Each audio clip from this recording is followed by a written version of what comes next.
La protection de l'enfance.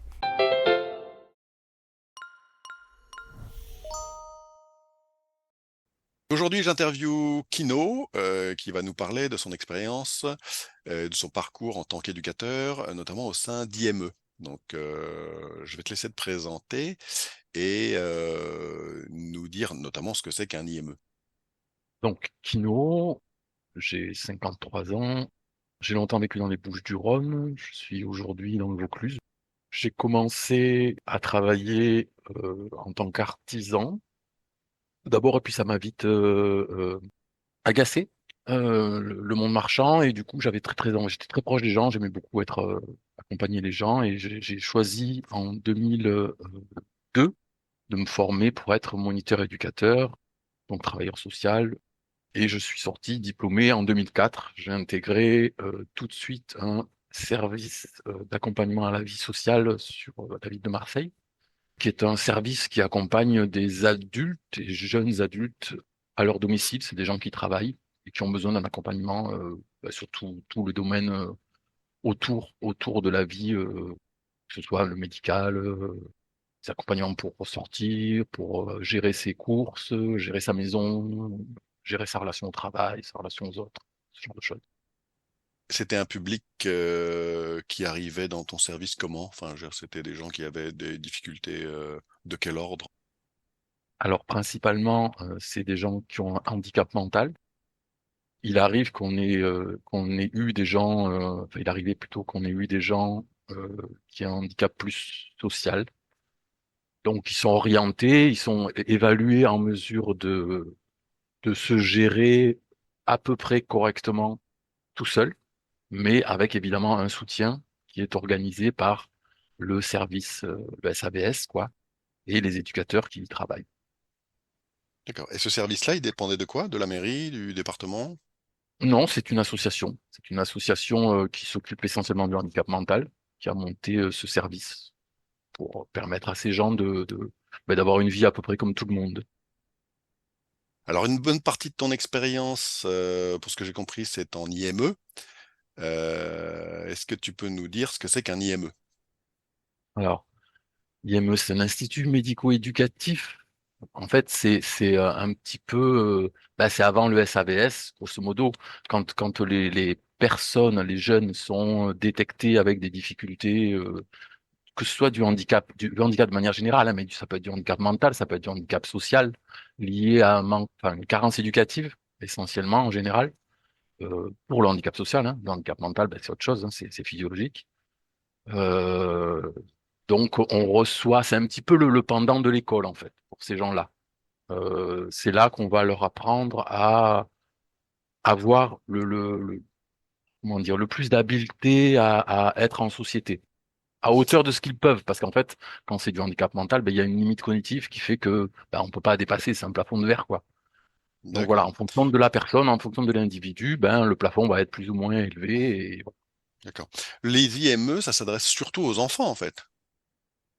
Alors, ça s'adresse surtout aux enfants, mais comme il y a très très peu de place pour ces gens-là sur la sortie, arriver, normalement, c'est jusqu'à 21 ans.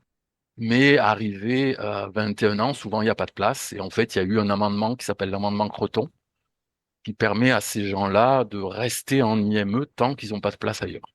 Donc, il n'y a pas vraiment de limite claire. Où ils sont censés aller après un IME? Alors, ça va dépendre en fait de leurs habiletés sociales. Donc, soit le handicap, par exemple, est très très lourd, ils vont se retrouver dans des maisons d'accueil spécialisées, des femmes aussi, foyers d'accueil médicalisés. D'accord. Ils peuvent aller dans des foyers simples quand le handicap est pas trop lourd, mais quand ils ne peuvent pas être en autonomie dans un domicile à eux. Et puis ensuite, il y a les jeunes qui ont certaines capacités, qui peuvent travailler ou pas, c'est pas forcé d'ailleurs, mais qui sont en mesure de gérer un quotidien. Et du coup, ces gens-là, ils peuvent se retrouver avec leur propre domicile, accompagnés ou pas. Après, ça va dépendre de leurs aptitudes en fait. Est-ce qu'on est susceptible de retrouver ces enfants devenus adultes en ESAT, par exemple?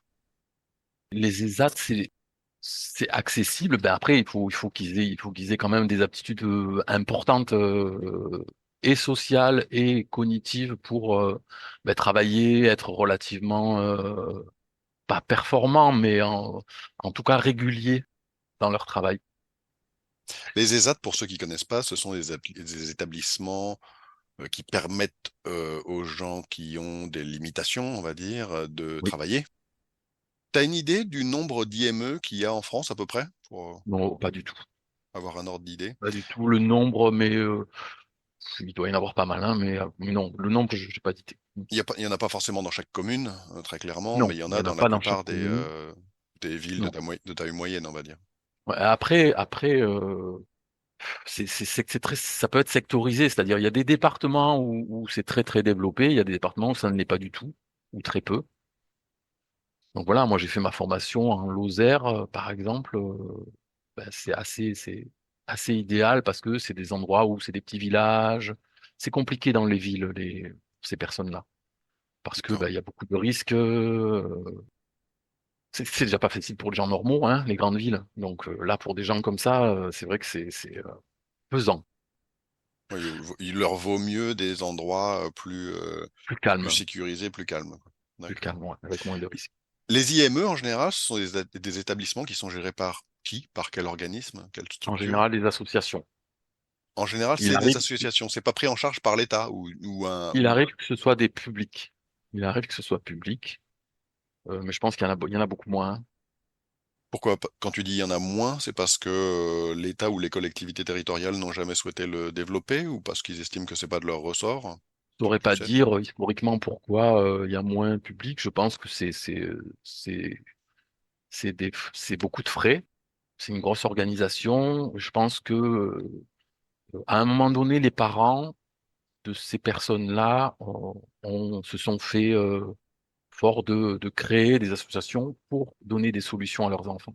Et c'est pour ça qu'il y D'accord. a beaucoup plus d'IME associatifs. Alors, je mettrai en lien dans l'article associé au podcast un lien notamment vers la fiche Wikipédia qui décrit les IME et les auditeurs pourront aller voir un petit peu dans quel contexte ça a été créé, comment ça a été géré. La fiche Wikipédia est pas mal faite. Ça peut être complété par d'autres liens, mais on va pas forcément rentrer dans le détail historique de comment ont été créés les IME à la base. Ça, je vous laisserai les gens se renseigner. Euh, Mais effectivement, s'il peut y avoir d'autres liens, c'est très bien. Parce que le lien Wikipédia ne me satisfait pas beaucoup. Alors, bah, dis-moi pourquoi. Eh ben parce qu'en fait, il développe surtout un aspect négatif, l'aspect de la maltraitance, qui est effectivement historique et qui est réel, hein, et qui a amené à des nouvelles lois pour encadrer l'accompagnement des gens en IME, mais il développe ça et moi j'ai vu tellement d'autres choses en fait que je peux D'accord, pas, ça peut pas me satisfaire ce lien-là. d'accord, parce que la personne qui l'a écrit, il faut rappeler que Wikipédia, c'est quand même Des gens qui participatif, hein, l'écrivent. les gens qui l'ont écrit de façon bénévole, mais effectivement, certains articles sont pas forcément complets ou exhaustifs dans l'abord du sujet traité. Et toi, donc, tu disais effectivement, a priori, il y a bien eu des soucis hein, de maltraitance en IME, mais toi, c'est quelque chose que tu me disais quand on en a parlé avant d'enregistrer, c'est quelque chose que toi, tu n'as pas vu, que tu n'as pas été, enfin, tu n'en as pas été témoin. En tout cas, là où tu as travaillé. Alors, pas, enfin, c'est assez complexe comme sujet, la maltraitance, mais c'est, je suis arrivé bien après les faits de maltraitance, de toute façon, qui datent quand même. Tu veux dire bien après les faits avérés de maltraitance institutionnelle régulière, c'est ça que tu veux dire? C'est ça, exactement. D'accord. Ok. Et d'ailleurs, nous, on avait plus la notion de bientraitance que la notion de maltraitance. Voilà, à savoir la maltraitance, ben, c'est faire du mal à l'autre, mais la bientraitance, c'est mettre tout en œuvre pour que la personne soit le mieux possible dans l'institution. D'accord. Et nous, c'était surtout ça qui était mis en avant. Nous, la maltraitance, enfin, je dis nous, moi, ce que j'ai une expérience aussi qui est pas non plus, enfin, très large. J'ai fait un SAVS et un IME. C'est pas non plus. Voilà. T'es resté combien de temps en IME? Tu t'en es... En IME, je suis resté 6-7 ans. 7 ans. D'accord, six En sept ans, ce IME. qui fait une belle expérience quand même. Oui, ça fait une expérience correcte. Oui. Hmm, d'accord. Alors, ce que j'aimerais bien que tu décrives maintenant, c'est quoi le quotidien d'abord des enfants qui se trouvent en IME? Qu'est-ce qu'ils font? Qu'est-ce qui est différent par rapport à ce qu'ils pourraient faire s'ils étaient capables d'aller à l'école normale, entre guillemets? Sachant que dans la gestion du handicap, de tous les handicaps tout confondus, l'école classique prend déjà en charge ou s'est adaptée pour créer des classes qu'on appelle Ulysse, Oui, hein, qui prend déjà en charge les cas, j'ai envie de dire, et pour simplifier, les plus simples. oui, complètement. Et au-delà de ça, bah, effectivement, après, les enfants qui tiennent pas dans ces classes-là vont en IME. C'est un bon résumé? Oui. D'accord. Après, on a des jeunes qui sont en IME qui ont un petit temps en classe Ulysse, mais c'est vraiment, c'est quasiment une élite. C'est très très peu d'enfants qui peuvent y aller. D'accord. Une Après, il y élite, a une une élite, élite oui, une élite parmi ceux parce qui que sont en IME, tu veux dire, hein? parmi ceux qui sont en IME. D'accord. Après, il y a des temps d'intégration. C'est-à-dire qu'il y a des gens qui sont un peu limites, qui peuvent pas non plus aller en classe régulièrement, mais on essaie de les mettre un petit peu dans le bain, en fait, et ils vont de quelques heures dans la semaine, ils passent dans une classe, ils font une activité avec des jeunes scolarisés, et voilà, et ça s'en tient là. D'accord. Et donc, au quotidien, ils font quoi, ces enfants? Qu'est-ce que vous leur faites faire? Alors déjà pour faire la différence avec l'école, c'est que l'IME en fait c'est un ensemble de professionnels avec des spécialités différentes. Donc il y a des psychologues, des psychomotes, psychomotriciens Psychomotricien? plutôt, psychomotriciens, voilà les éducateurs. Il y a des gens très très très très différents qui interviennent. Il y a des psychiatres parfois aussi. Et l'idée, c'est que l'ensemble de ces professionnels qui ont un regard, ben, du coup, spécifique à leur profession, euh, se rencontrent, se retrouvent en réunion et parlent de la personne, de l'individu, et essaient de trouver un petit peu comment on peut l'aider à avancer dans ce que je disais au début, dans les habiletés sociales. C'est surtout ça en général qu'on essaie de développer. Et ben, ce qu'ils font, en tout cas de point de vue des éducateurs, ce qu'ils font au quotidien, c'est des activités qui sont en fait, qui peuvent être très très variées, hein. Ça peut être des sorties comme ben, de la pâte à modeler, comme du dessin, comme un apprentissage sur l'ordinateur, comme vraiment des choses très très très très différentes. Et en fait, toutes ces activités-là, elles sont créées par les éducateurs euh, pour être des supports éducatifs pour apprendre quelque chose de particulier. Apprendre à coopérer avec l'autre, apprendre à rester assis un certain temps, Ça parce que revient quelque part à apprendre à vivre en société, en fait. c'est exactement ça. Mais c'est D'accord. pour ça que je parle d'habileté sociale depuis le début. Parce Oui, que c'est oui. surtout ça qu'on essaie parce qu'après, quand c'est du handicap mental, le niveau d'apprentissage, le niveau cognitif, c'est vite un plafond de verre. Et on peut pas aller très loin. Et l'éducateur, il peut pas non plus.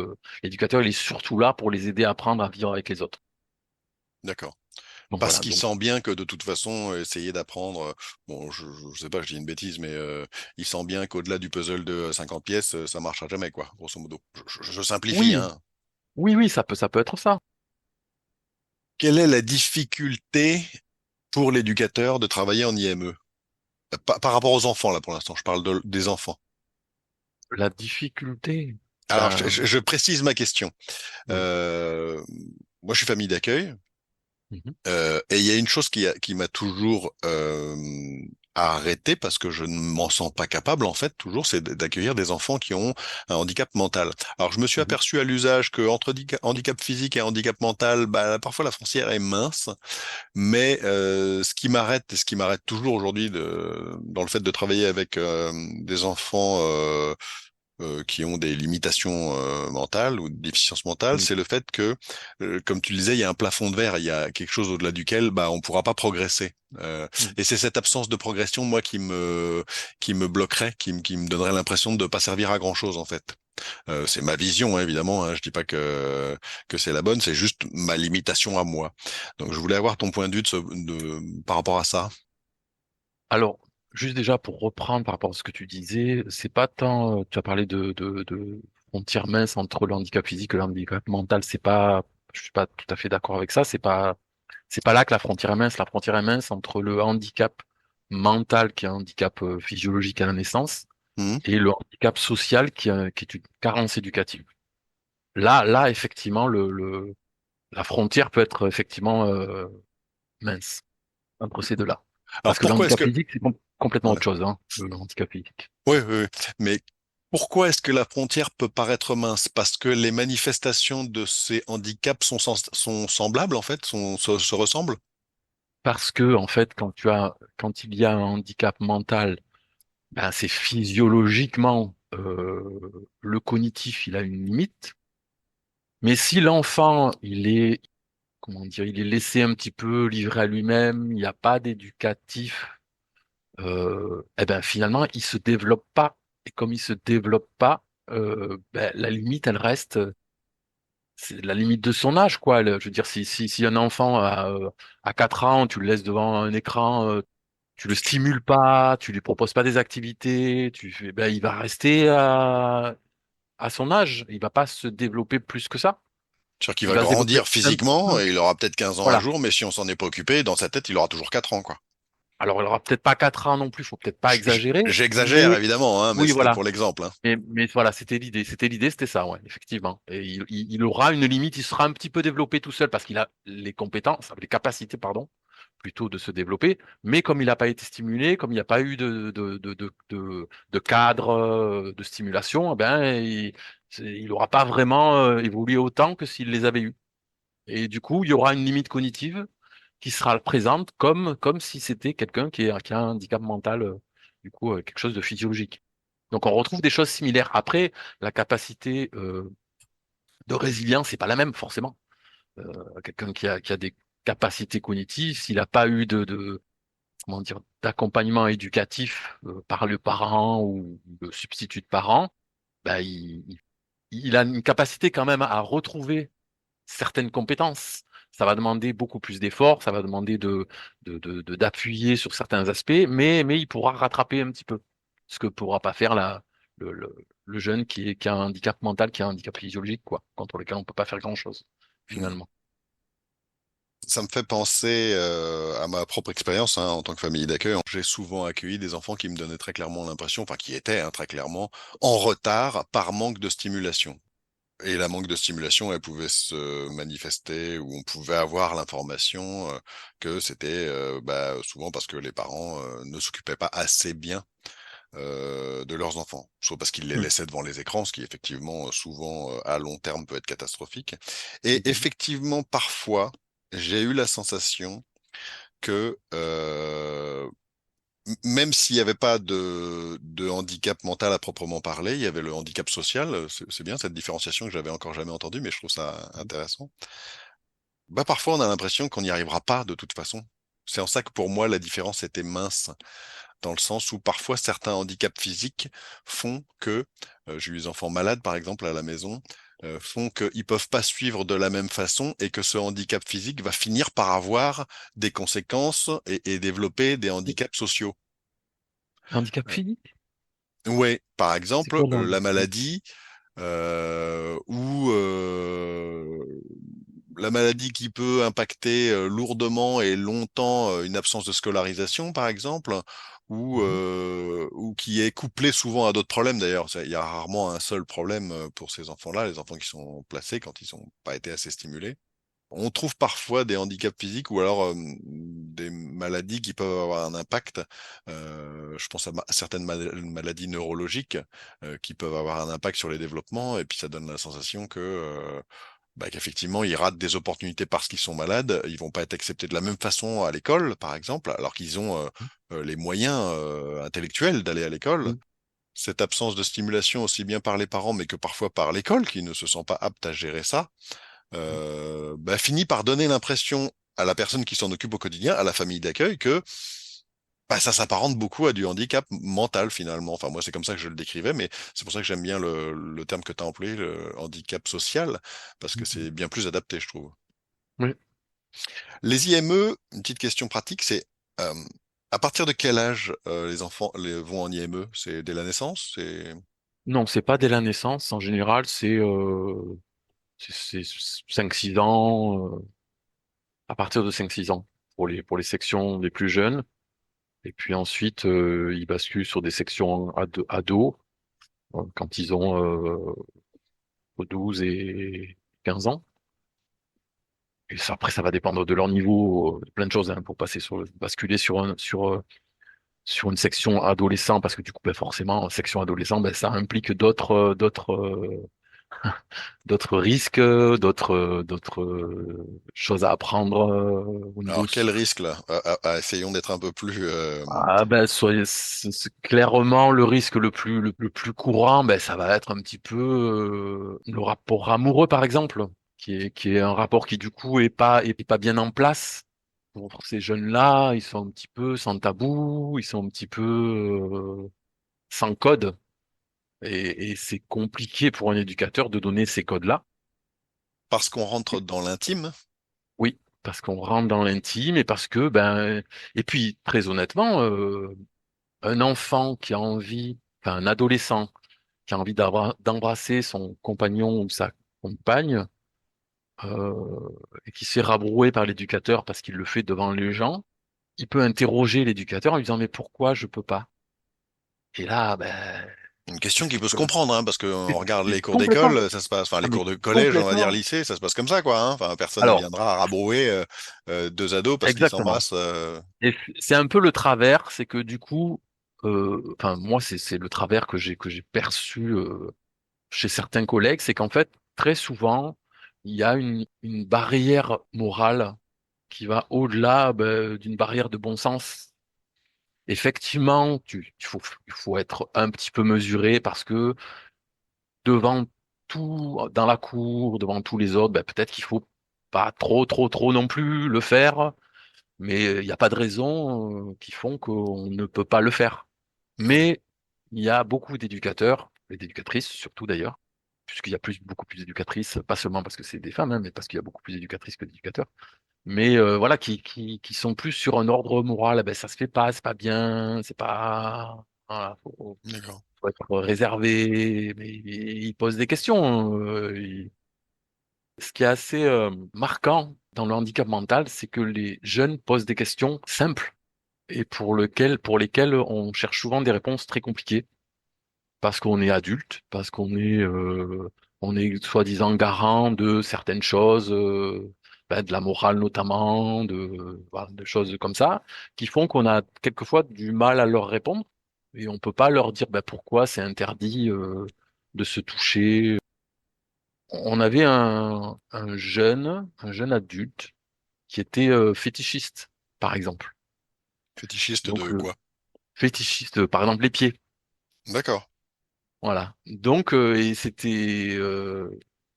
lui est arrivé de le faire, de toucher les pieds de quelqu'un d'autre.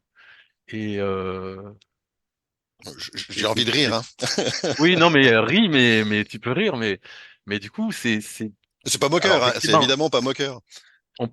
évidemment il faut lui dire ben non, ça se fait pas devant les gens. Mais après pourquoi ça se fait pas? Bah oui, Si, la question si est bonne l'autre est en fait. d'accord. Mm. Si l'autre est d'accord, pourquoi ça se fait pas? Mais comment tu peux répondre à ça? Ouais. Ben, la société dit que effectivement, ben, c'est pas super correct de aller toucher les pieds de quelqu'un qui a rien contre. Ouais. Ok, bon, bah, Ce serait gênant s'il n'était pas d'accord. Mais ce à serait partir du gênant, moment où ce serait répréhensible. Non, c'est pas gênant, ce serait répréhensible. oui, oui, non, bah Mais, évidemment, je mais, rentre pas dans le détail, on est bien mais, d'accord. Absence de mais en consentement, la l'occurrence, question se pose pas, mais voilà. Mais en l'occurrence, voilà, des fois, c'est des questions comme ça qui sont hyper difficiles à, c'est compliqué de répondre à ça. ouais. Donc en fait, ce qui transparaît, enfin, je réagis à ce que tu viens de dire. Ce qui transparaît, c'est que dans le handicap mental, là, parce que tu parles surtout de handicapés mentaux, pour Oui, l'exemple là en question, il y a une oui, espèce d'absence de pudeur qui s'acquiert socialement, mm, qui fait qu'on veut, enfin, qu'ils ont envie de faire des choses que la société réprouve parce que on a dit aux gens que bah ça se fait pas c'est devant pas les bien, autres, c'est pas bien. c'est pas bien, voire c'est sale dans un certain nombre de cas, hein, en ce qui concerne la C'est ça. sexualité, les réponses de certains adultes Mm. sont pas forcément très bonnes non plus, il faut être capable de le dire, hein, je pense. Mais effectivement, ils ont pas acquis ces codes. Et j'ai envie de dire parfois aussi, la réponse elle est compliquée aussi peut-être parce que les adultes savent pas, et les éducateurs, éducatrices en l'occurrence, savent pas un petit peu se défaire de ces codes qui ont pas forcément de valeur universelle. Je veux dire, Bah, euh, dans bah oui, certains effectivement. collèges, lycées, effectivement, on va dire on s'embrasse pas devant les autres. Alors, on s'embrasse pas devant les autres ou on se roule pas une grosse pelle devant tous les autres en faisant comme si personne n'était là. Il y a des Mm. différences, il y a des nuances qui sont Oui. compliquées à expliquer peut-être Mm. aussi.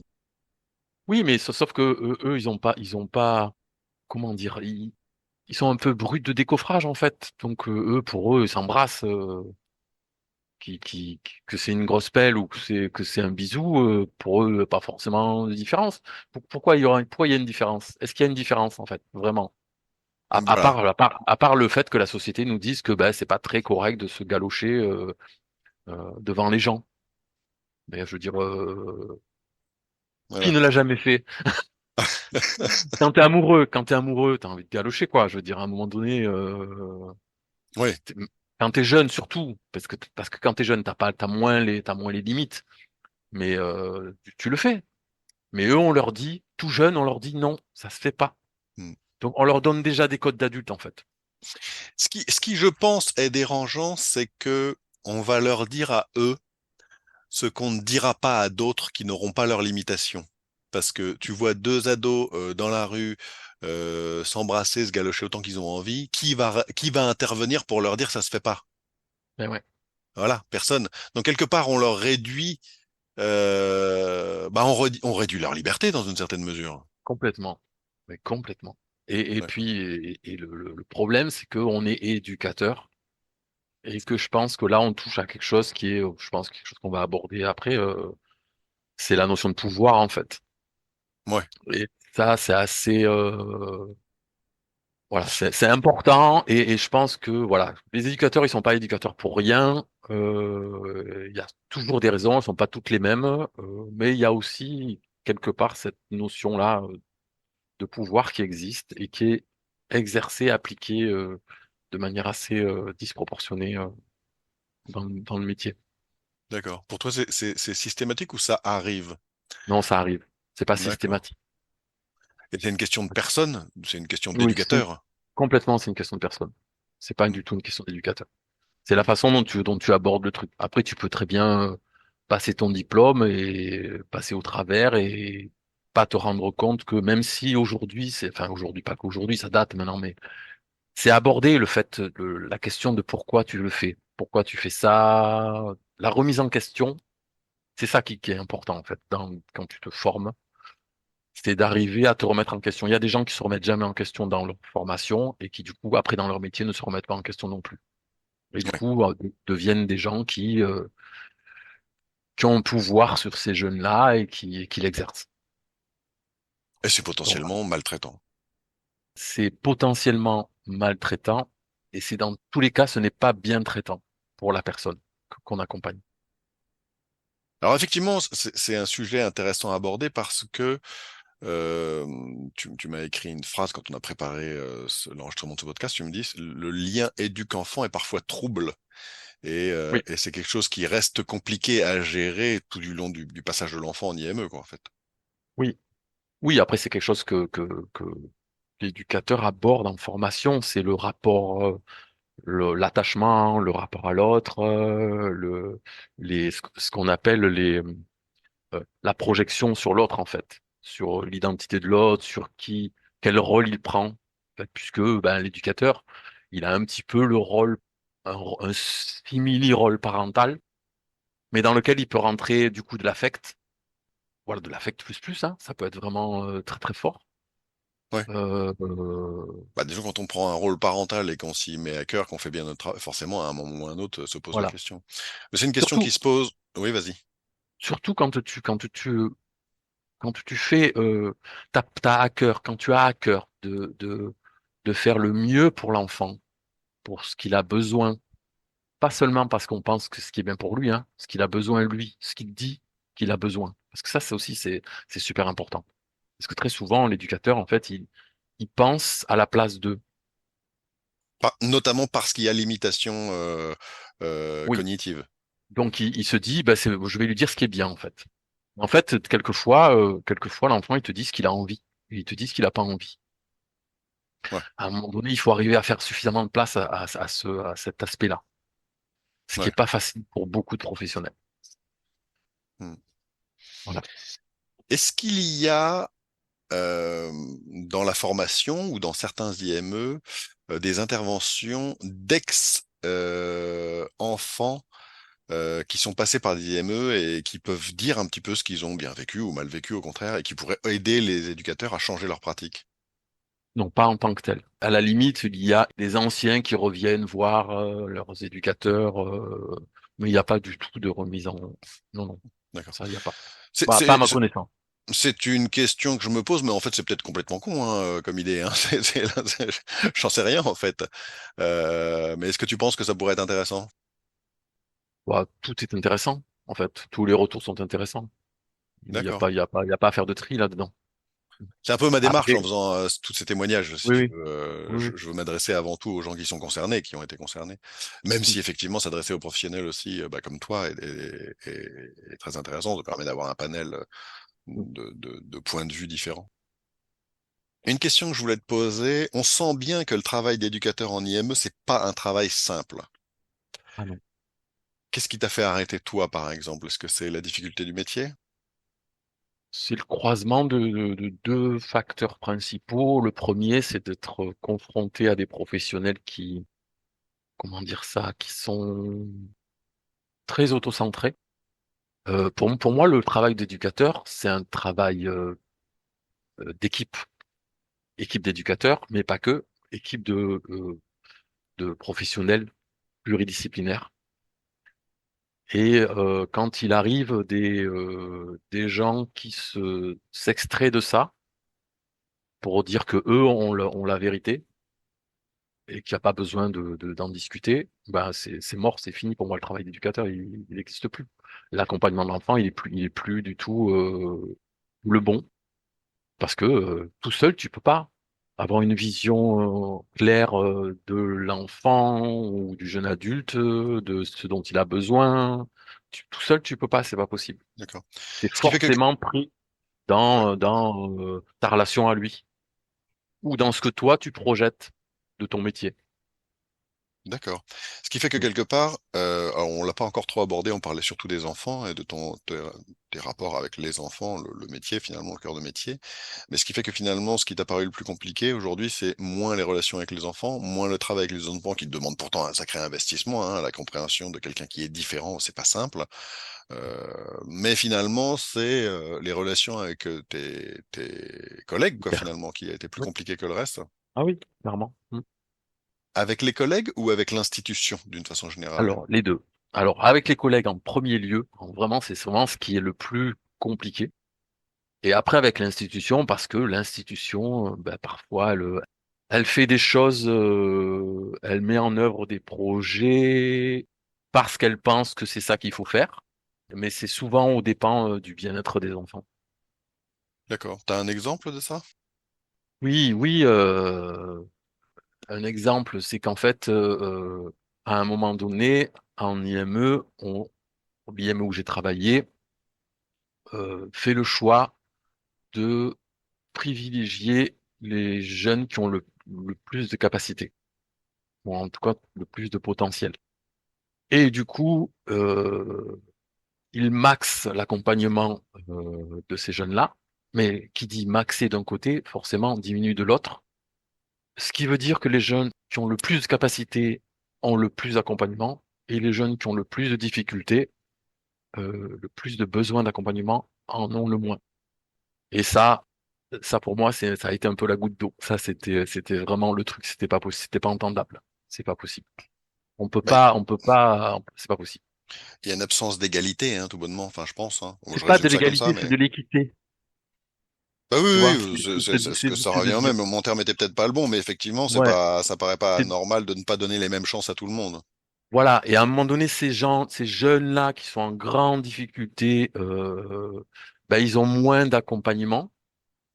Du coup, ben, les éducateurs qui s'en occupent, ben, ils font ce qu'ils peuvent. Ils ont des groupes de 10, 12, 15 personnes, avec des grandes difficultés, parce que il faut savoir aussi qu'en IME, euh, c'est pas seulement le handicap mental, c'est souvent des troubles associés, des troubles psy associés.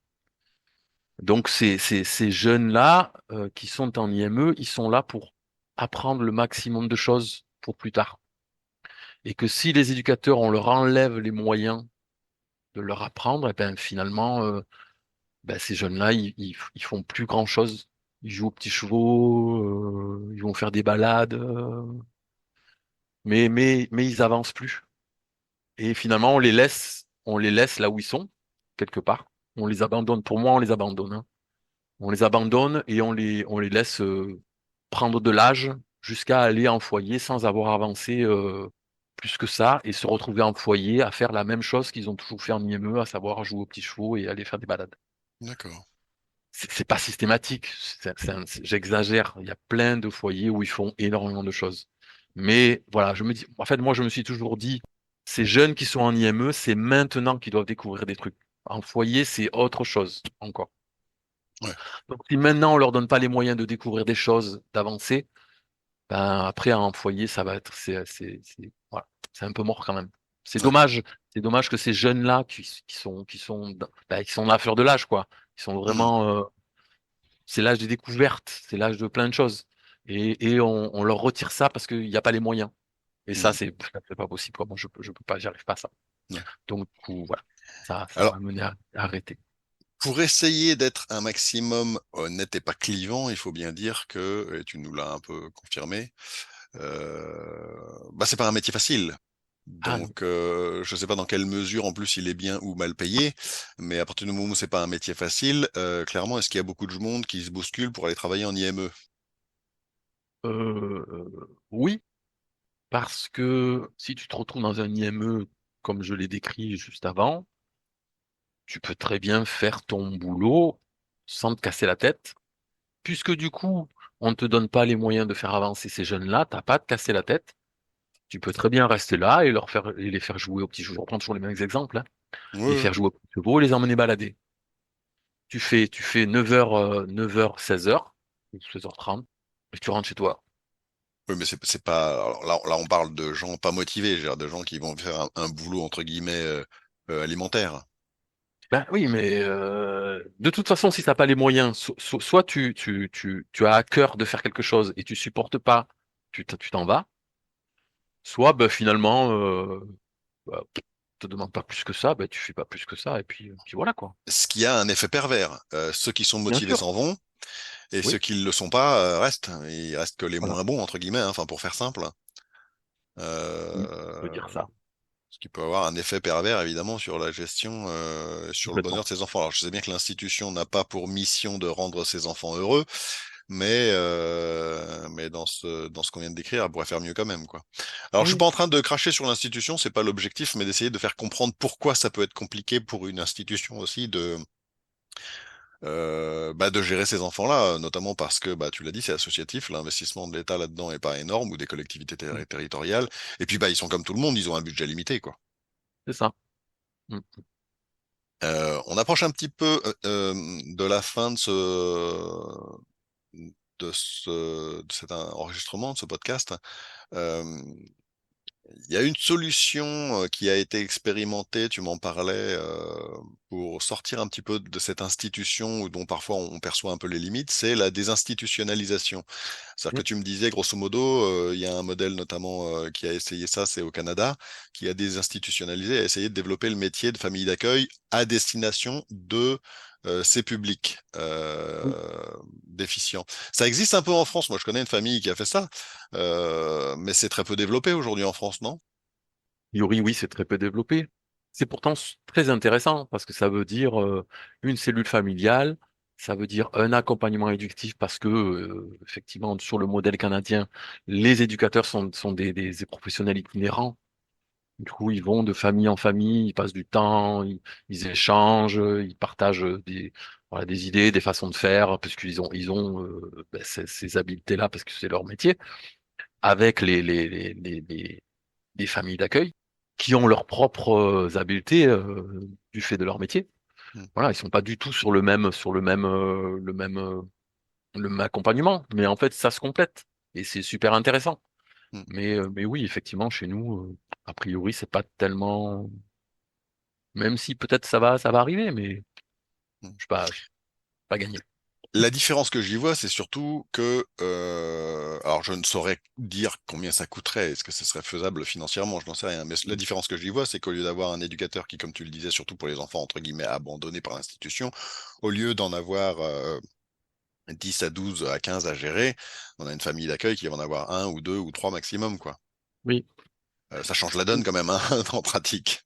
ça change complètement la donne. Et puis, en plus, je- à mon avis, un enfant comme ça ne se développe pas du tout de la même manière en institution et dans une cellule familiale protectrice.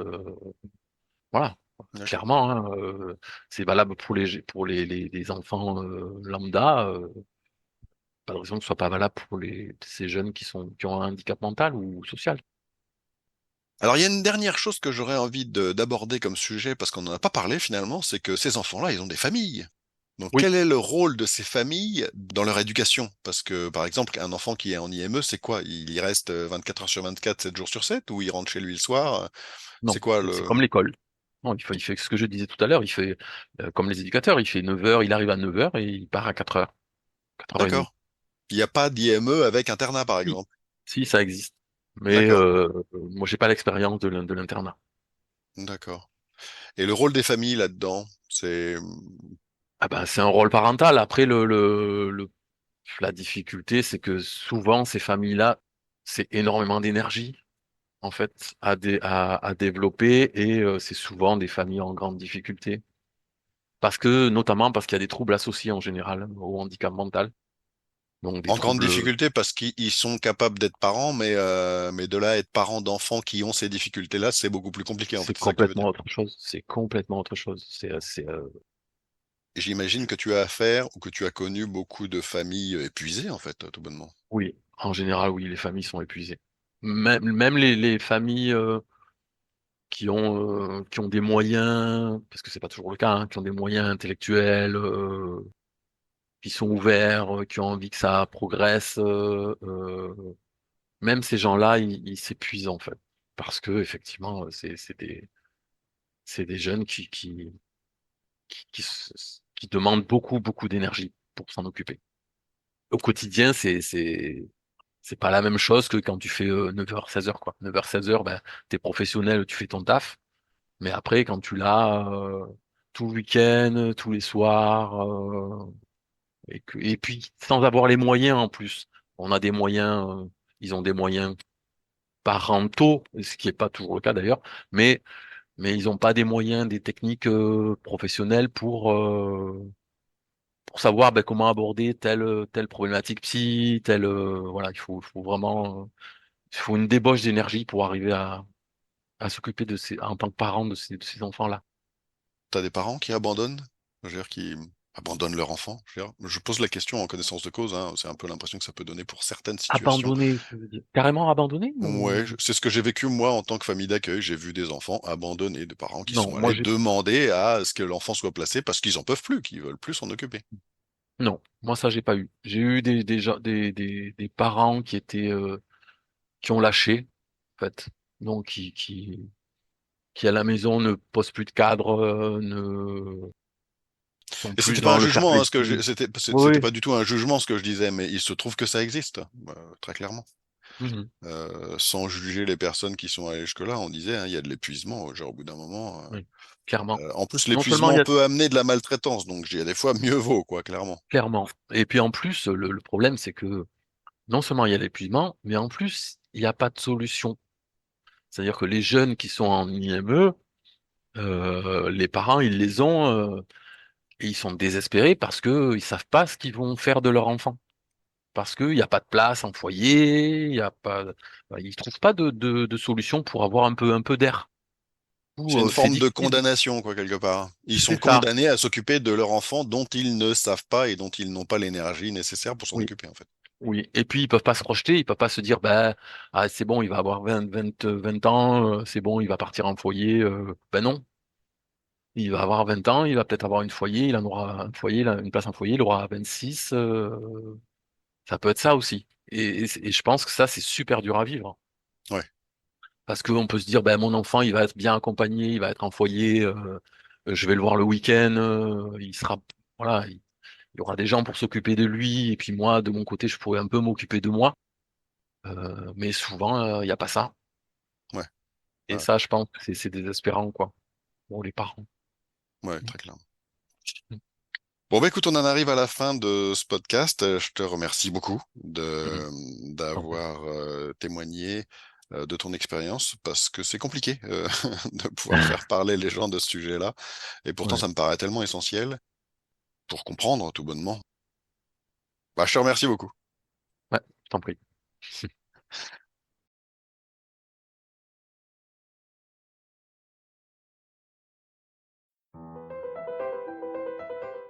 La maladie, 6 ans d'adoption, puis 10 années de famille d'accueil, et au bout, le miracle.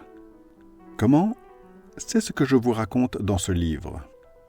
Au-delà de cette histoire touchante, je dis ce que j'ai appris de la protection de l'enfance. Est-elle aussi efficace qu'elle le pourrait ? Je ne le pense pas. Mais quand le sujet est abordé par les médias, il y a souvent incompréhension. Si vous voulez avoir le point de vue de quelqu'un qui l'a vécu de l'intérieur et qui veut que ça s'améliore, je vous conseille « Comment j'ai rencontré ma fille ».